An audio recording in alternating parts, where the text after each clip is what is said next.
اما بعد فقد قال اللہ تبارک و تعالی کما ورد فی سورۃ لقمان اعوذ باللہ من الشیطان الرجیم بسم اللہ الرحمن الرحیم وَلَقَدْ آتَيْنَا لُقْمَانَ الْحِكْمَةَ أَنِ اشْكُرْ لِلَّهِ وَمَنْ يَشْكُرْ فَإِنَّمَا يَشْكُرُ لِنَفْسِهِ وَمَنْ كَفَرَ فَإِنَّ اللَّهَ غَنِيٌّ حَمِيدٌ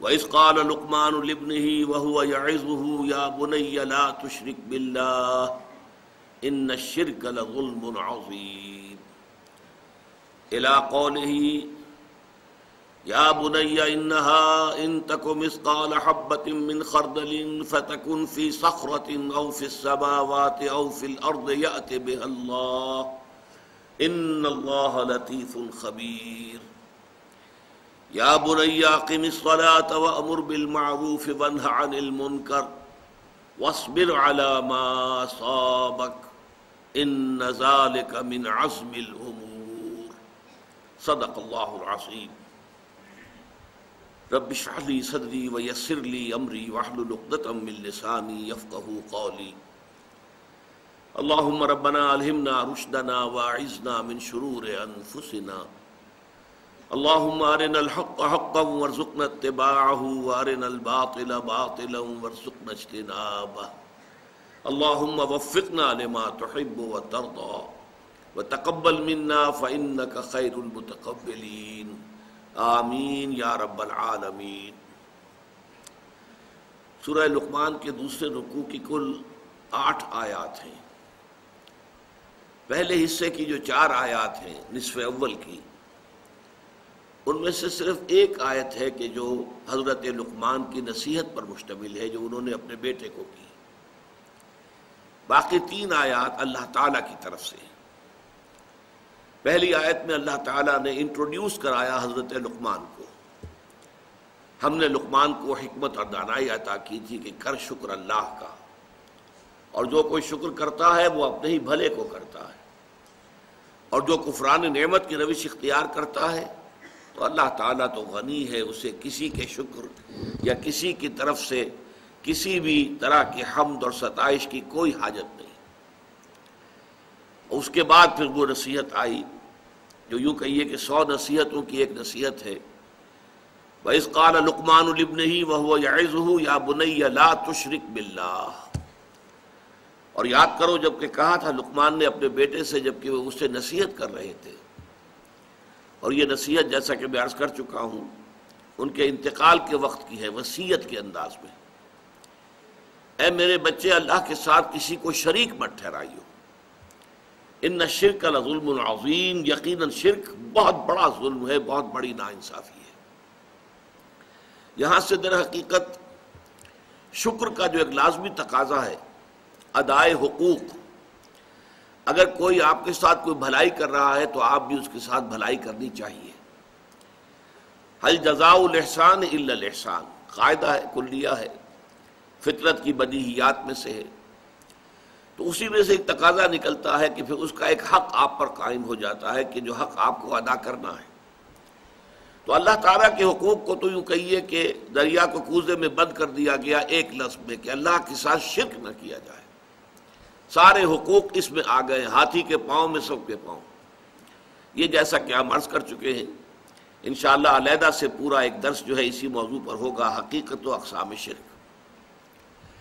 اس کے بعد ادائے حقوق کا تذکرہ جو آیا تو اس میں والدین کا حق، مخلوق میں سب سے بڑھ کر جو حقوق ہیں انسان پر وہ والدین کے ہیں۔ خالق اگرچہ اللہ ہے لیکن تخلیق میں ذریعہ والدین بنے ہیں۔ پروردگار پالنہار رزاق اللہ ہے، لیکن یہ کہ انسان تک اس کی یہ تمام رزاقیت جو ہے وہ پہنچتی ہے والدین کی اس کے ذریعے سے۔ بچپن کے اندر وہی در حقیقت ذریعہ بنتے ہیں اس کے پالنے اور پوسنے کا۔ لیکن اس میں یہ ہے کہ اگر والدین کا یہ حق کہ ان کے ساتھ حسن سلوک کیا جائے، اس سے آگے بڑھ کر اللہ تعالیٰ کے حق پر دسترازی کرے اور انسان کو مجبور کرے کہ وہ اللہ کے ساتھ شرک کرے، تو صاف کہہ دیا گیا ان کا کہنا، ان دونوں کا کہنا مت مانو، میری ہی طرح تم سب کو لوٹنا ہے، تمہیں بھی اور تمہارے والدین کو بھی۔ پھر وہاں سب کو معلوم ہو جائے گا کہ حقیقت حال کیا تھی۔ دنیا میں تمہیں ان کے ساتھ حسن سلوک تو ضرور کرنا چاہیے، لیکن یہ کہ اطاعت اور اتباع کا معاملہ در حقیقت والدین کے لیے نہیں ہے، بلکہ واتبع سبیل من اناب الیہ، پیروی کرو اس شخص کے راستے کی جس نے اپنا رخ میری طرف کر لیا۔ لہذا اس میں ہے در حقیقت دوسری ہدایت کے جو سامنے آ گئی۔ اب پھر حضرت لقمان کی نصائح کا سلسلہ شروع ہو رہا ہے۔ یہ پہلے نصف کی آخری آیت اور دوسرا نصف جو ہے اس کی چاروں آیات جو ہے مشتمل ہے حضرت لقمان کی نصائح پر۔ یا بنی انہا ان تک مثقال حبۃ من خردل فتکن فی صخرۃ او فی السماوات او فی الارض یأت بها اللہ ان اللہ لطیف خبیر۔ اے میرے بچے، اگر ہو وہ، اور وہ سے مراد کیا ہے؟ انہا، یہ ہا جو ہے یہاں پر یہ ضمیر قصہ ہے، اس کا کوئی مرجع لفظاً موجود نہیں ہے کہ کس شے کی طرف یہ ضمیر اشارہ کر رہی ہے، یہ گویا کہ خود ایک امپلائڈ ہے، محمود ہے، یعنی نیکی یا بدی، انسانی عمل، اگر ہو وہ ایک رائی کے دانے کے ہم وزن، انہا ان تکو مثقال حبۃ من خردل۔ اب ظاہر بات ہے کہ یہ جو تشبیہات دی جاتی ہیں تو یہ ہر زبان کے بولنے والے اپنے مشاہدے کے اعتبار سے تشبیہات اخذ کرتے ہیں۔ مثلا رائی کا دانہ بہت چھوٹی چیز ہے، تو جہاں کسی شے کے بارے میں کہنا وہ بہت چھوٹی چیز ہے تو اسی رائی کے دانے کے ساتھ جو ہے تشبیہ دی جائے گی۔ یا ایک اور ذریعہ تھا عرب میں، یہ جو کیڑیاں ہوتی ہیں چھوٹی چھوٹی، ان کے انڈوں سے جب بچے نکلتے ہیں وہ ایسے اتنے چھوٹے ہوتے ہیں کہ بمشکل دیکھے جا سکیں، دکھائی نہیں دیتے، ان کو ذر کہتے ہیں، اور اس ذر سے لفظ ذرہ بنا ہے۔ تو یہ لفظ جو آتا ہے سورۃ الزلزال میں، فَمَنْ يَعْمَلْ مِثْقَالَ ذَرَّةٍ خَيْرًا يَرَهُ وَمَنْ يَعْمَلْ مِثْقَالَ ذَرَّةٍ شَرًّا يَرَهُ۔ مثقال کا لفظ یہاں بھی آیا ہے وہاں بھی آیا ہے، ہم وزن ہونا۔ تو اگر نیکی یا بدی ذرے کے ہم وزن ہو یا رائی کے دانے کے ہم وزن ہو، فتکن فی صخرۃ، پھر خواہ وہ کسی چٹان میں ہو، کسی پہاڑ کی کوہ میں داخل ہو کر وہ عمل کیا گیا ہو، او فی السماوات، یا وہ آسمانوں میں ہو، فضا کی پہنائیوں میں یا خلا کی وسعتوں میں کہیں وہ عمل کیا گیا ہو، او فی الارض، یا زمین میں سرنگ لگا کر کئی گہرائی میں جا کر وہ کام کیا گیا ہو، یأت بہ اللہ، اللہ اسے لے آئے گا۔ لے آئے گا سے مراد کیا ہے؟ یعنی اللہ تعالیٰ اس کی جزا یا سزا دے گا، اس کا حساب کتاب ہوگا۔ اعمال انسانی جو ہے وہ ضائع ہونے والی شے نہیں۔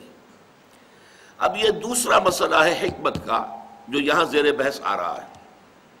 حکمت کے بارے میں جو پہلی نشست تھی اس رکوع کے بارے میں نے عرض کیا تھا، حکمت فطرت سلیمہ اور عقل سلیم کے امتزاج سے وجود میں آتی ہے۔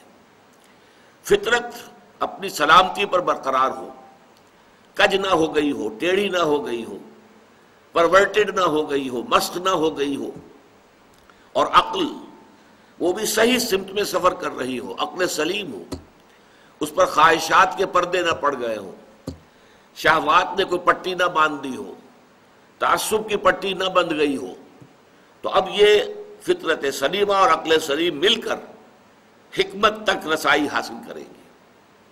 اب میں نے عرض کیا تھا کہ فطرت کا تقاضا کیا ہے؟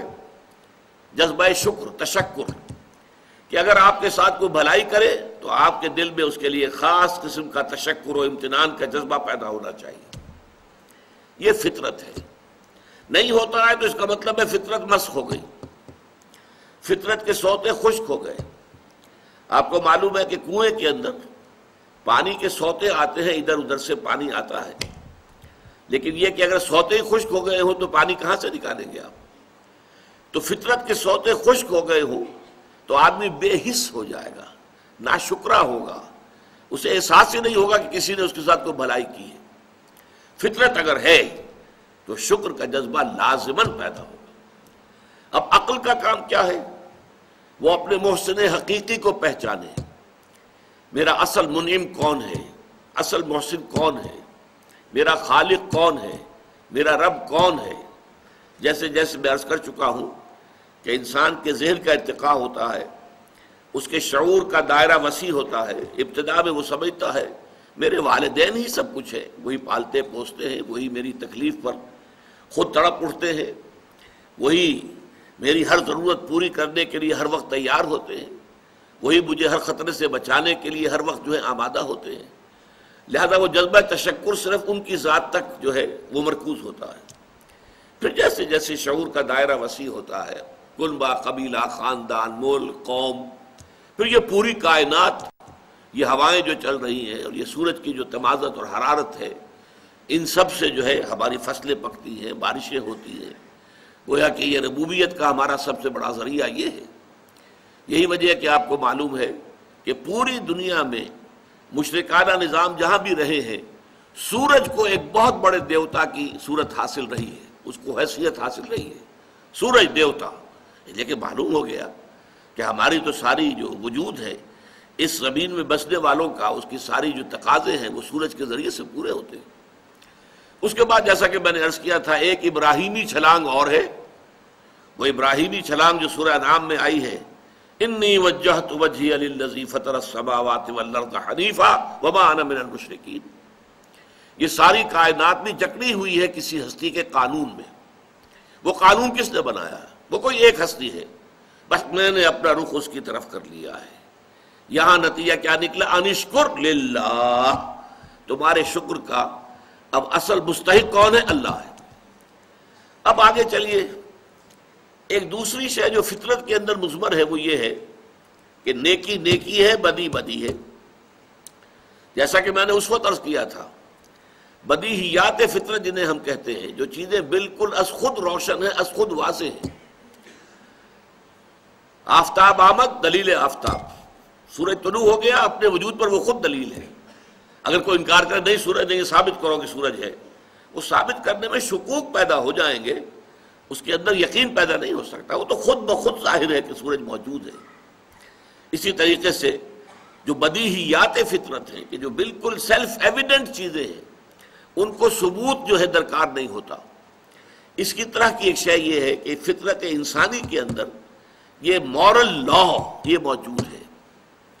آپ کے علم میں ہوگا کہ ایک بہت بڑی کتاب لکھی گئی تھی، کانٹ نے لکھی تھی، کرٹیک آف پیور ریزن، اور اس نے ثابت کیا تھا کہ اللہ کے وجود کے لیے، خدا کے وجود کے لیے کوئی منطقی دلیل جو ہے وہ موجود نہیں ہے۔ جو دلیل بھی دی جاتی ہے اسے منطق ہی کاٹ دیتی ہے۔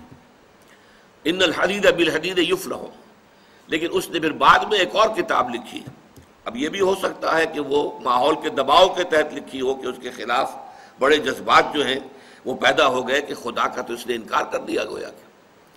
پھر اس نے لکھا ہے کرٹیک آف پریکٹیکل ریزن، اور کہا کہ پریکٹیکل زندگی کا جو ہمارا حصہ ہے عملی، اس کے لیے خدا کا ماننا ناگزیر ہے، لازمن ہے، اس لیے کہ مورل لا ودن، ہمارے اندر جو ہے مورل لا وہ موجود ہے۔ The starry heavens above and the moral laws within, ہمارے سروں کے اوپر یہ جو ستاروں بھرا آسمان ہے یہ اللہ کے وجود پر شاہد ہے۔ منطق سے ثابت نہیں ہوتا اللہ، لیکن اللہ تعالیٰ ان آیات کے حوالے سے ثابت ہوتا ہے۔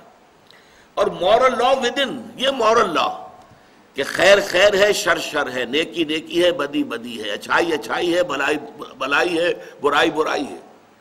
اس میں بھی اگر کوئی شخص ثابت کرنا مطالبہ کرے، ثابت کرو، ثابت کرو کہ سچ بولنا اچھا ہے، ثابت کرو کہ جھوٹ بولنا برا ہے، تو اس بحث کے اندر تو الجھ تو جائیں گے، بات حل نہیں ہوگی۔ اس لیے کہ یہ چیزیں ہیں فطرت کی بدیہیات میں سے۔ اپنے سر ذرا جھکاؤ، اپنے دل کو ٹٹولو، اپنے باطن میں جھانکو، اپنے من میں ڈوب کر پا جا سراغ زندگی، اور اس کے بعد تمہیں اگر معلوم ہو کہ واقعی بات صحیح ہے، خیر خیر ہے، شر شر ہے، نیکی نیکی ہے، بدی بدی ہے۔ آج کل تو آپ کو معلوم ہے کہ ایک مقولہ عام بھی ہے، نتھنگ از گڈ اور bad, only thinking makes it سو۔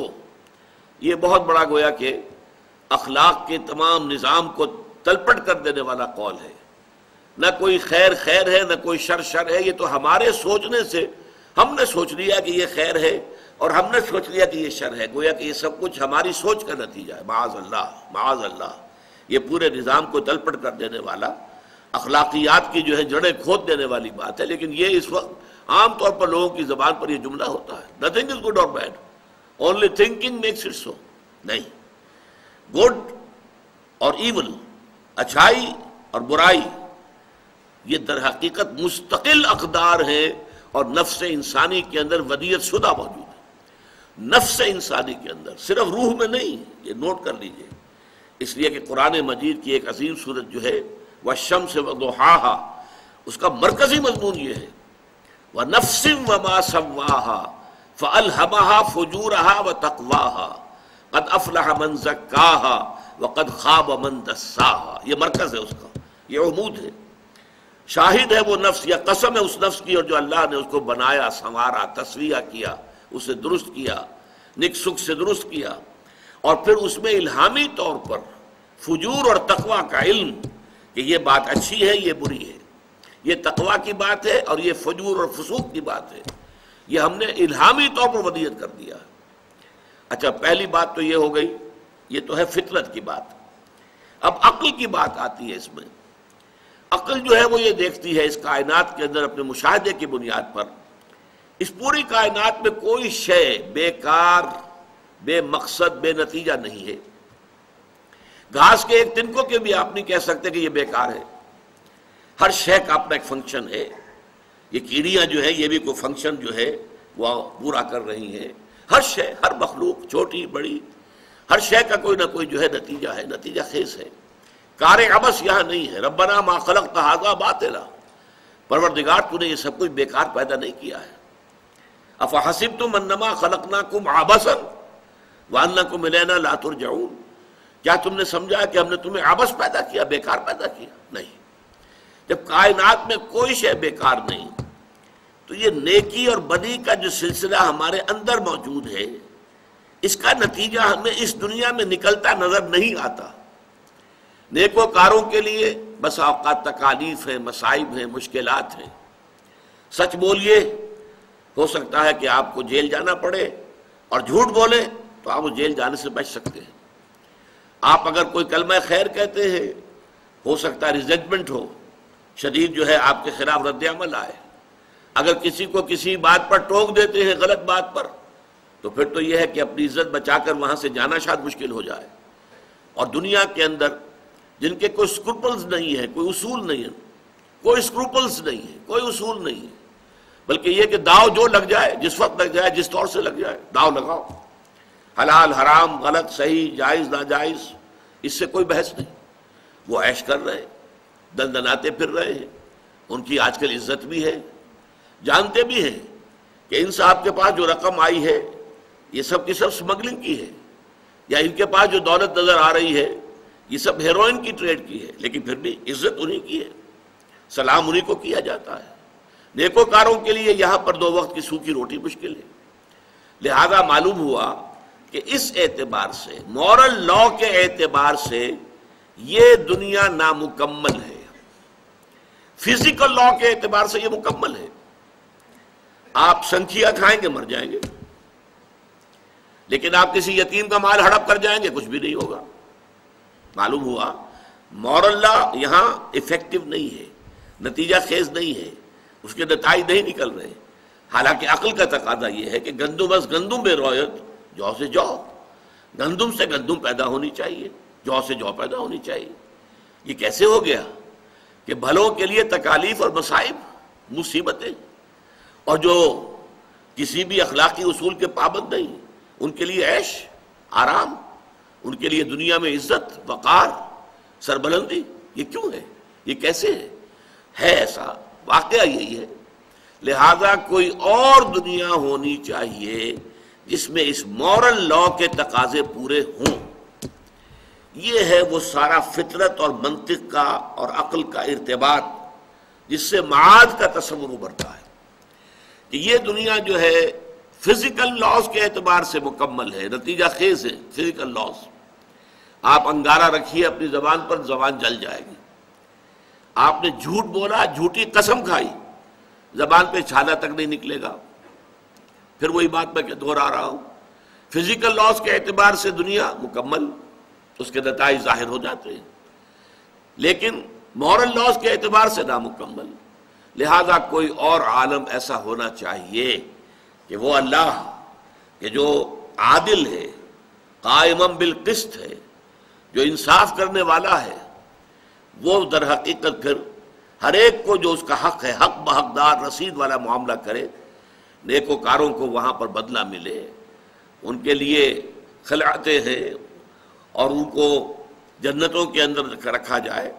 لیکن یہاں پر آپ دیکھیں گے، نوٹ کیجئے، چونکہ میں نے یہ بیان کیا تھا کہ حضرت لقمان نہ نبی تھے نہ نبی کے پیروکار تھے، لہذا یہاں پر معاد کا جو بنیادی فلسفہ ہے وہ تو آ گیا ہے، لیکن معاد کے ضمن میں بعث بعد الموت، حشر و نشر، حساب اعمال، پل صراط، جنت اور دوزخ، اس کا کوئی ذکر نہیں ہے.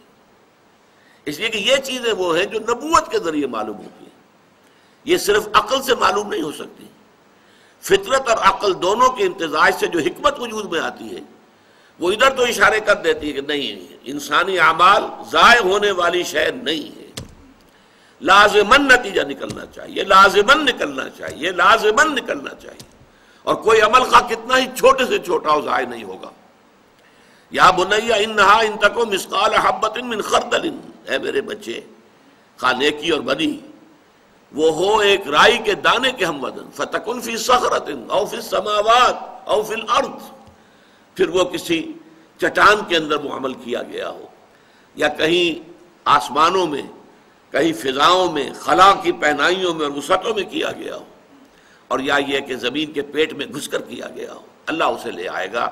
ان اللہ لطیف خبیر، یقیناً اللہ لطیف ہے، نہایت باریک بین ہے، اس کی نگاہ سے کوئی شے چھپی ہوئی نہیں ہے، وہ باخبر ہے، ہر شے کا جاننے والا ہے. یہ ہے حکمت لقمانی کا دوسرا اہم حصہ. پہلا انشکر للہ، اور اللہ تعالیٰ کی شکر کا تقاضا کیا ہے؟ لا تشرک باللہ، اللہ کے ساتھ شرک مت کرنا، ان الشرک لظلم عظیم. وہ بھی فطرت انسانی اور عقل سلیم، ان دو کے امتزاج سے وجود میں آنے والے نتائج تھے.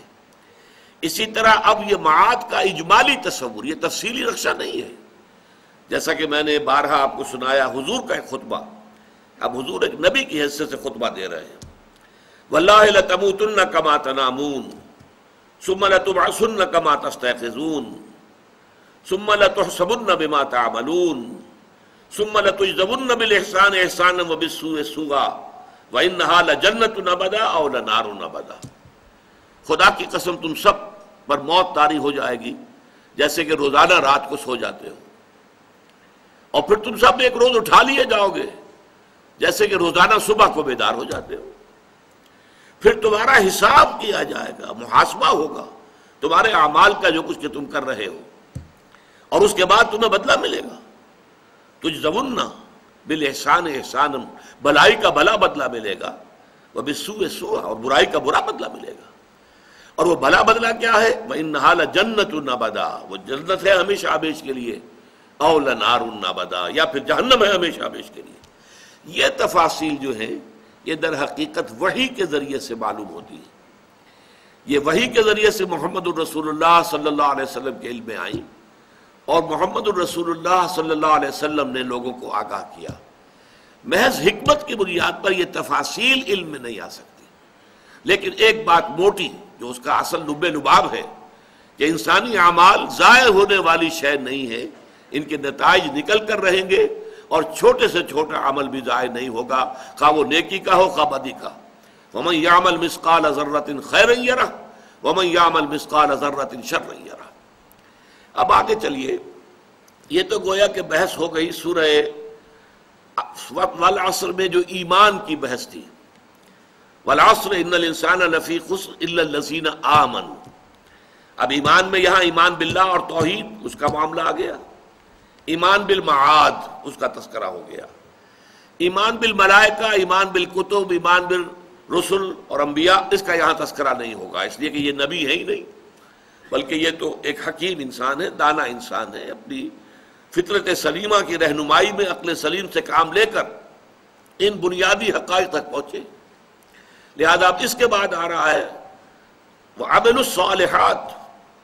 عمل صالح کے ضمن میں یہاں ایک بات تو ابھی اسی آیت کے اندر اگلی جو ہے آ رہی ہے، اس کے بعد دو باتیں جو ہیں اگلی دو آیات میں آئیں گی۔ یا بنی اقیم الصلاۃ، اے میرے بچے نماز کو قائم رکھیو۔ اب یہاں نوٹ کر لیجئے کہ نماز سے مراد وہ نماز تو نہیں ہو سکتی کہ جو میں اور آپ پڑھتے ہیں۔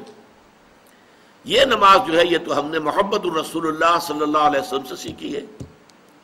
آپ سے پہلے حضرت موسیٰ علیہ السلام کی شریعت میں نماز کی کیا شکل تھی ہمیں پورے طور پر معلوم بھی نہیں ہے۔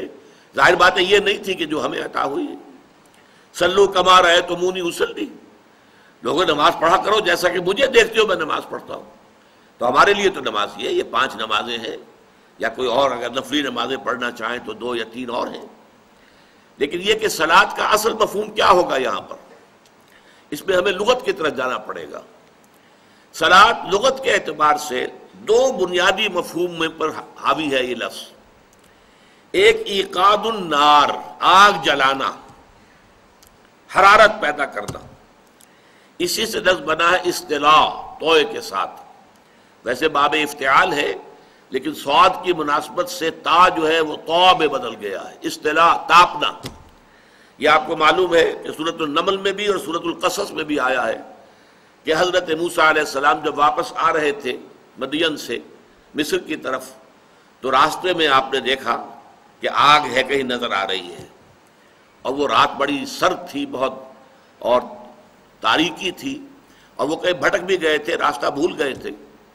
تو انہوں نے اپنے اہل خانہ سے کہا، اہلیہ بھی تھی، 4 بچے بھی ساتھ تھے، ان کو لے کر جا رہے تھے واپس، کہ آپ یہاں رکیے، مجھے آگ نظر آئی ہے، انی آنست نارا لعلی آتوکم بہا بخبر او قبس، ہو سکتا ہے کہ میں تمہارے لیے وہاں سے کوئی انگارہ لے آؤں، کوئی چنگاری لے آؤں، لعلکم تصطلون، تاکہ تم تاپ سکو، حرارت حاصل کر سکو۔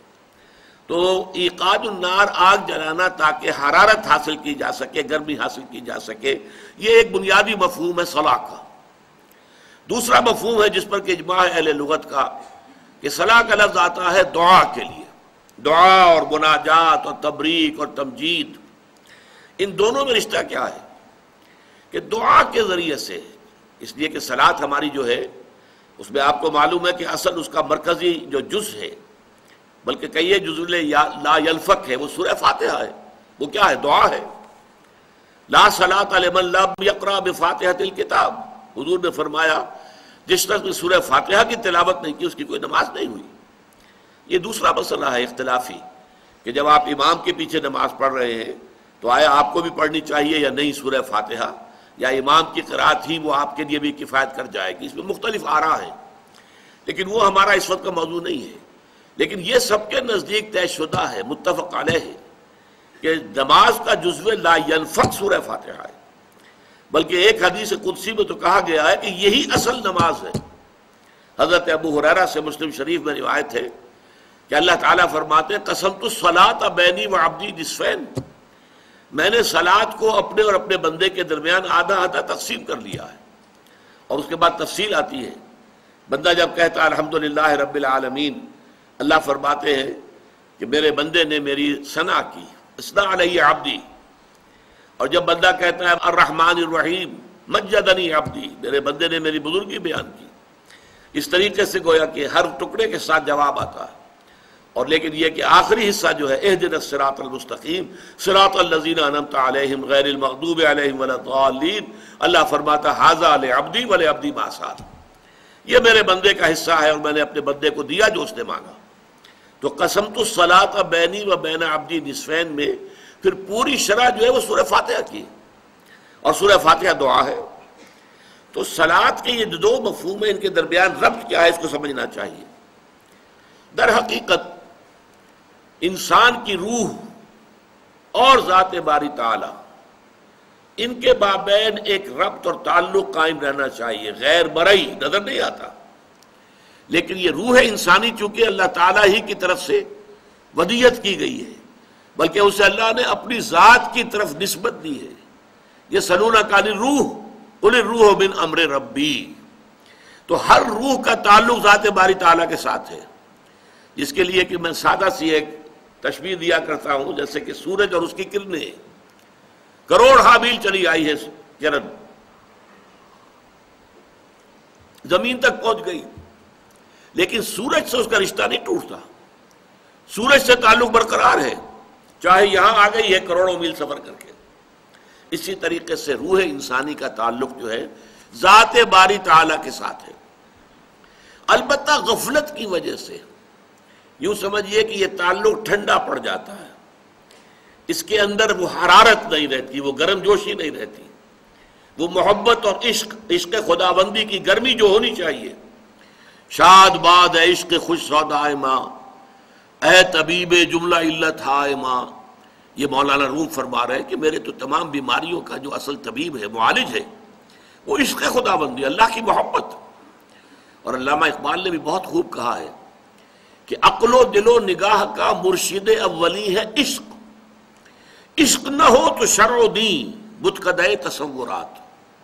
یہ تمام جو ہے روح جو ہے وہ اللہ کی محبت ہے، جس کو کہ کہا گیا ہے کہ والذین آمنوا اشد حبا للہ، وہ لوگ جو واقعتاً صاحب ایمان ہوتے ہیں وہ شدید ترین محبت کرتے ہیں اللہ تعالیٰ کی ذات کے ساتھ۔ یہ محبت کا رشتہ جب تک استوار نہ ہو، یہ اس میں حرارت موجود نہ ہو، تو چاہے انسان نماز بھی پڑھ رہا ہے، سب کچھ کر رہا ہے، لیکن یہ رسومات بن کر رہ جاتی۔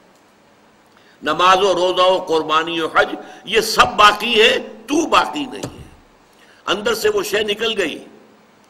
عشق کی تیغ جگر دار اڑا لی کس نے، یہ اندر سے جب وہ عشق کی تیغ نکل گئی تو جیسا کہ کہا اقبال ہی نے کہ شوق اگر تیرا نہ ہو میری نماز کا امام، میرا قیام بھی حجاب، میرا سجود بھی حجاب۔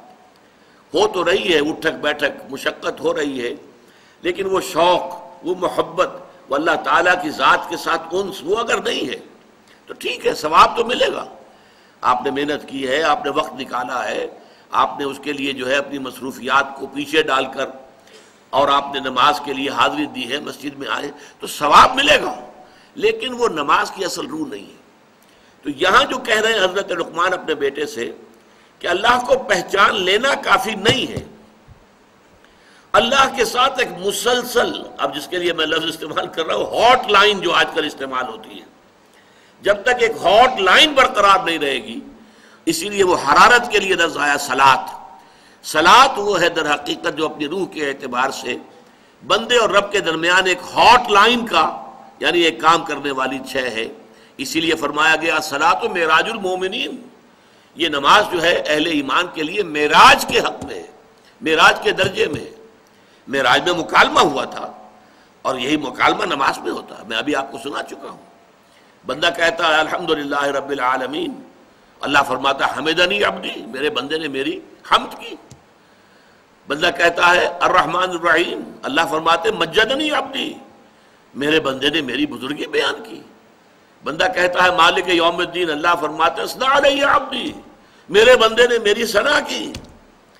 پھر بندہ کہتا ہے ایاک نعبد و ایاک نستعین، تو اللہ فرماتا ھذا ما بینی و بین عبدی، یہ ایک معاہدہ ہے میرے اور میرے بندے کے درمیان، بھلے عبدی ما سال، بندہ کہہ رہا میں تیری ہی بندگی کروں گا اور کرتا رہوں گا، اور میں تجھ ہی سے مدد مانگتا ہوں اور مانگتا رہوں گا۔ اللہ فرماتا ہے یہ میرے اور اس کے درمیان اب عہد ہے، ھذا ما بینی و بین عبدی، یہ میرے اور میرے بندے کے مابین ایک عہد ہے، قول و قرار ہے، ایک معاہدہ ہے، ایک میثاق ہے، بھلے عبدی ما سال، اور میں اپنے بندے کو دوں گا، اور یا میں نے دیا اپنے بندے کو جو کچھ کہ اس نے مانگا ہے۔ تو یہ مکالمہ چل رہا ہے، افلاک سے آتا ہے نالوں کا جواب آخر، کرتے ہیں خطاب آخر، اٹھتے ہیں حجاب آخر۔ یہ انسان بسا اوقات نماز میں، اور خاص طور پر تنہائی کی نماز باجماعت میں یہ کیفیت بہت کم جو ہے انسان کو حاصل ہو سکتی ہے۔ نماز باجماعت کے کچھ اور ہیں کہ جو مصلحتیں ہیں، اس کے فوائد ہیں، وہ ایک نظم پیدا کرنا اور ایک معاشرے کے اندر ایک خاص رنگ پیدا کر دینا، ایک خاص ثقافت کو لے آنا، بروئے کار لے آنا، یہ در حقیقت اس کے خارجی اور اجتماعی جو ہے وہ مفادات اور مصلحتیں ہیں، بہت زیادہ غالب ہیں اس کے اوپر۔ اس میں جو ہے وہ داخلی رابطہ جو ہے انسان کا وہ اتنا نہیں ہو سکتا، اس لیے کہ کسی وقت آپ کا جی چاہ رہا ہے کہ ابھی آپ تسبیحیں اور کہیں رکوع کے اندر، امام کہتا ہے سمع اللہ لمن حمدہ، اور آپ کو سر اٹھانا پڑے گا، اب چاہے وہ آپ کی طبیعت کر رہی تھی، آپ سجدے بھی اندر سر رکھ کر آپ کی طبیعت چاہ رہی ہے کہ ابھی طویل ہو سجدہ، میں نے اپنے رب کے قدموں میں اپنا سر رکھ دیا ہے تو میرا یہ سجدہ طویل ہو جائے، لیکن وہ تو حکم ہوگا امام کا اللہ اکبر اور آپ کو سر اٹھانا ہوگا۔ تو وہاں ڈسپلن، نظم، اجتماعیت، تنظیم، معاشرے کی ایک ثقافت، ایک خاص رنگ، یہ اس کی برکات اجتماعی جو ہیں وہ زیادہ پیش نظر ہیں باجماعت نماز میں اور فرض نماز میں۔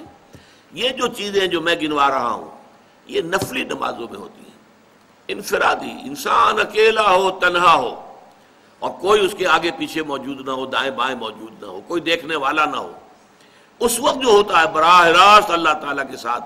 اسی لیے ضمن میں تہجد کی نماز جو ہے اصل اہمیت اس کی ہے کہ اس وقت انسان جو ہے، انسان کے اور اللہ کے درمیان پھر کوئی چیز وہ جو ہے حائل نہیں ہے، کوئی درمیان میں جو ہے حارج نہیں ہے، بلکہ یہ کہ براہ راست جیسا کہ سورہ مزمل میں فرمایا ان ناشئۃ اللیل ہی اشد وطئا واقوم قیلا، جو بات کہی جاتی ہے وہ سیدھی جاتی ہے، سیدھا کلام جاتا ہے۔ تو یا بنی اقم الصلاۃ وامر بالمعروف وانہ عن المنکر، اس میں ایک نقطہ اور سمجھ لیجئے کہ ایک ہے لفظ مسلین، قرآن مجید میں یہ صرف ایک جگہ پر مقام مدح میں آیا ہے، لیکن اکثر جگہوں پر جو ہے یہ ذم میں آتا ہے۔ فویل للمصلین الذین هم عن صلاتهم ساہون، تو ہلاکت اور بربادی اور تباہی ہے ان نمازیوں کے لیے کہ جو اپنی نمازوں سے غافل ہیں۔ اب یہ غفلت دونوں طرح کی ہے، ایک تو یہ کہ آپ اس کی پابندی نہیں کر رہے، آپ بر وقت ادا نہیں کر رہے، آپ کی زندگی کا وہ در حقیقت دھرا نہیں بنا ہے کہ اسی کے گرد زندگی گھوم رہی ہو، نماز باجماعت کا ادا نہیں کر رہے۔ ایک یہ کہ نماز پڑھتے ہوئے آپ اس سے غافل ہیں، نماز پڑھ رہے ہیں لیکن دل جو ہے کہیں اور ہے، ذہن میں کچھ اور حساب کتاب چل رہا ہے، کوئی اور چیزیں ہیں، کوئی اور خیالات ہیں جن کا تاتا بدا ہوا ہے۔ تو فویل للمصلین الذین هم عن صلاتهم ساہون، لیکن یہ جو اقامت الصلاۃ ہے، اقیم الصلاۃ، نماز قائم کرو، یہ در حقیقت اس سے بہت زیادہ اس کے اندر بلاغت ہے، بہت مفہوم اس کے اندر، یہ پورا نظام اس کا قائم رکھو۔ یہ گویا کہ ہماری زندگی کی، اور اس وقت واقعتاً جو لوگ نماز کا کسی درجے میں بھی حق ادا کرتے ہیں، ان کا پورا جو 24 گھنٹے کا نظام ہے وہ نمازوں کے حوالے سے ان کا سارا جو نظم الاوقات ہے وہ بنتا ہے۔ کسی کو وقت دینا ہے ملاقات کے لیے تو فلاں نماز کے بعد، کہیں جانا ہے تو فلاں نماز کے بعد، اس لیے کہ ایسا نہ ہو کہ وہ نماز جو ہے باجماعت اس میں کوئی خلل واقع ہو جائے۔ لیکن یہ ہوتا ہے کب؟ جبکہ اس کی پوری پابندی کی جا رہی ہے۔ تو یہ ہے اقامت الصلاۃ، نماز قائم کرنا۔ امام راغب نے ایک روایت نقل کی ہے لیکن حوالہ نہیں دیا ہے، ان المصلین کثیر والمقیمین لہا قلیل، نماز پڑھنے والے تو بڑی تعداد میں ہیں لیکن نماز کو قائم رکھنے والے، قائم کرنے والے بہت کم تعداد میں ہیں۔ تو نماز پڑھنا اور ہے اور نماز کا قائم رکھنا اور ہے۔ تو یا بنی اقم الصلاۃ وامر بالمعروف وانہ عن المنکر، نیکی کا حکم دو، بدی سے روکو۔ اب یہ امر بالمعروف اور نہی عن المنکر ایک نئی اصطلاح ہے جس سے کہ ہم اس وقت جو ہے متعارف ہو رہے ہیں۔ سورۃ العصر میں کیا آیا تھا؟ وَتَوَاصَوْا بِالْحَقِّ، إِلَّا الَّذِينَ آمَنُوا وَعَمِلُوا الصَّالِحَاتِ کے بعد وَتَوَاصَوْا بِالْحَقِّ، وہ حق کی باہم ایک دوسرے کو وصیت کریں، تاکید کریں، حق کا بول بالا کریں، حق کی پرچار کریں، حق کو عام کریں، حق کو پھیلائیں۔ یہاں اس کے لیے اب ایک اصطلاح آ گئی ہے، اور اس لیے میں عرض کر رہا ہوں یہ قرآن مجید کی اہم اصطلاحات میں سے، اس لیے کہ یہ لفظ جو ہے قرآن مجید میں 10 مرتبہ جوڑے کی شکل میں آیا۔ یہ جوڑا ہے، امر بالمعروف نہی عن المنکر، یہ دونوں ساتھ جڑے ہوئے، اس لیے کہ ہمارے ہاں بعض لوگ ایسے بھی ہیں کہ جنہیں ایک خیال ہو گیا ہے، غلط یہ لاحق ہو گیا ہے کہ لوگوں پر خام خواہ ان کے غلط کاموں پر تنقید کرنے کا، ٹوکنے کا کوئی فائدہ نہیں ہے، اس سے وہ آپ سے متنفر ہو جائیں گے، پھر وہ آپ کی بات بھی نہیں سنیں گے۔ اس سے بہتر یہ کہ بس بھلائی کی تلقین کرتے رہو، کرتے رہو، کرتے رہو، کرتے رہو، بھلائی کی طرف آئیں گے تو خود بخود برائیاں چھٹ جائیں گی، ختم ہو جائیں گی۔ لیکن یہ فلسفہ بنیادی طور پر حکمت خداوندی کے خلاف ہے۔ اگر ایسا ہی ہوتا تو قرآن مجید میں 10 مرتبہ یہ اصطلاح جوڑے کی شکل میں نہ آتی، 10 مرتبہ۔ اس لیے میں زور دے کر کہہ رہا ہوں کہ اس کو اچھی طرح سمجھیے کہ یہ اصطلاح ہے، نیکی کا حکم دینا، بدی سے روکنا۔ اب یہاں بھی وہ فطرت کی بات آ جائے گی تیسرے درجے میں۔ یہاں نیکی کا لفظ نہیں آیا، معروف کا لفظ آیا ہے۔ معروف کسے کہتے ہیں؟ فطرت کے نزدیک پہچانی ہوئی شے، فطرت جسے پہچانتی ہے کہ یہ اچھی ہے۔ معرفت کے معنی پہچان ہے، فطرت کے اندر جو ہے یہ معرفت اور یہ پہچان، یہ ودیعت شدہ ہے۔ فطرت سرٹیفائی کرتی ہے کہ ہاں یہ کام اچھا ہے، اور فطرت جو ہے وہ فیصلہ کرتی ہے کہ نہیں یہ برا ہے، اس سے اباح کرتی ہے فطرت۔ برائی سے فطرت انسانی جو ہے اگر وہ اپنی صحت پر برقرار ہے، پھر میں عرض کروں گا جو ہے بار بار دہراتا ہوں، فطرتیں مسخ بھی ہو جاتی ہیں۔ غلط کام کرتے کرتے کرتے کرتے کرتے فطرت مسخ ہو جاتی ہے، روح مر جاتی ہے۔ جیسے کہ حضور نے فرمایا مثال دے کر کہ اگر ایک شخص کوئی برا کام کرتا ہے تو اس کے دل کے اوپر ایک سیاہ داغ پڑ جاتا ہے۔ اب اگر وہ توبہ کرتا ہے تو داغ دھل جائے گا، لیکن نہیں کرتا، پھر کرتا ہے برا کام، پھر ایک داغ اور پڑ جائے گا، پھر کرتا ہے، پھر داغ، پھر کرتا ہے، پھر داغ، ہوتے ہوتے پورا دل سیاہ ہو جاتا ہے۔ اور پھر آپ نے اپنی مٹھی بند کر کے یوں دکھایا، پھر دل اس طرح بند ہو جاتا ہے، یعنی اب اس میں کوئی خیر داخل نہیں ہو سکتا۔ اور اسی پر پھر ہوتا ہے جیسے تھیلی کو بند کرنے کے بعد مہر لگائی جاتی ہے، خط کو بند کرنے کے بعد اس کے اوپر مہر لگائی جاتی ہے، ایسے ہی ختم اللہ علی قلوبہم وعلی سمعہم وعلی ابصارہم غشاوہ، اس کے بعد دلوں کے اوپر مہر کر دی جاتی ہے۔ تو یہ کیفیت جو ہے یہ ہے فطرت کے مسخ ہو جانے کا وہ مرحلہ، کہ جس میں اب فطرت مسخ ہو گئی، ضمیر مر گیا، روح مردہ ہو گئی۔ لیکن اس سے پہلے پہلے جب تک کہ ضمیر زندہ ہے، روح میں ابھی زندگی ہے، اے دل زندہ تو نہ مر جائے، مجھے یہ ڈر ہے دل زندہ تو نہ مر جائے، کہ زندگانی عبارت ہے تیرے جینے سے۔ تو دل جب تک زندہ ہے اور جب تک کہ انسان کا ضمیر جو ہے وہ برقرار ہے تو وہ پہچانتا ہے کہ ہاں یہ اچھی شے ہے۔ اس پہچان کے لفظ کو معروف، پہچانی شے، جانی پہچانی شے۔ اچھا اس میں بھی دیکھیے ایک بڑی پیاری حدیث ہے، حضور نے فرمایا الاسم ما حاک فی صدرک وکرہت ان یطلع علیہ، گناہ یہ ہے کہ جس پر تمہارے دل میں خلجان پیدا ہو جائے کہ یہ میں نے کیا کر دیا، یہ تو مجھے نہیں کرنا چاہیے تھا۔ ما حاک فی صدرک، تمہارے دل کا اطمینان جو ہے وہ منتشر ہو جائے، اس میں بے چینی پیدا ہو جائے، خلجان پیدا ہو جائے۔ وَكَرِهْتَ أَن يُطَّلَعَ عَلَيْهِ، اور تم اسے ناپسند کرو کہ لوگوں کے علم میں آئے کہ اس نے یہ کام کیا ہے۔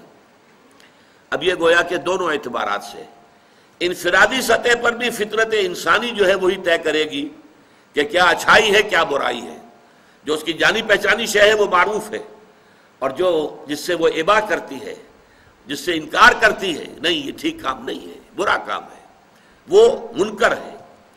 اور اجتماعی سطح پر بھی ایک معاشرہ جو صحیح بنیادوں پر استوار ہو چکا ہو، اس معاشرے میں آپ کو یہ شکل نظر آئے گی کہ معاشرے کے اندر نیکی کا ایک تصور قائم ہوگا، اور آپ نہیں چاہیں گے اگر آپ سے کوئی حرکت سرزد ہو گئی ہے تو آپ چاہیں گے لوگوں کی نگاہ میں نہ آئے، کیونکہ لوگوں کا فیصلہ بحیثیت مجموعی درست ہوگا اس کے بارے میں۔